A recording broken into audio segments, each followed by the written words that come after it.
Welcome to UTV Telugu. Jammu కాశ్మీర్‌లోని పహల్గామ్‌లో పర్యాటకులపై జరిగిన అత్యంత హేయమైన ఉగ్రదాడికి నేటితో సరిగ్గా ఏడాది పూర్తయింది. 2025 ఏప్రిల్ 22న జరిగిన ఈ దుర్ఘటనలో 26 మంది అమాయకులు ప్రాణాలు కోల్పోయారు.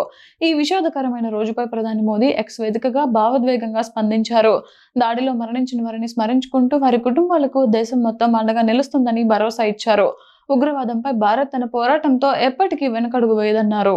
గతేడాది ఏప్రిల్ 22న దక్షిణ కాశ్మీర్లోని ప్రసిద్ధ పర్యాటక ప్రాంతమైన పహల్గాంలోని బైసన్ పచ్చిక బయలులో ఈ దారుణం చోటు చేసుకుంది. పర్యాటకులపై ఉగ్రవాదులు విచక్షణ రహితంగా కాల్పులకు తెగబడ్డారు. ఈ ఘటనలో ఒక స్థానికుడితో పాటు దేశంలోని వివిధ ప్రాంతాల నుంచి వచ్చిన 25 మంది పర్యాటకులు ప్రాణాలు కోల్పోయారు. ఈ దాడి దేశవ్యాప్తంగానే కాకుండా అంతర్జాతీయంగా కూడా తీవ్ర సంచలనం సృష్టించింది. ఈ దాడికి ప్రతీకారంగా భారత సైన్యం కఠిన చర్యలు చేపట్టింది.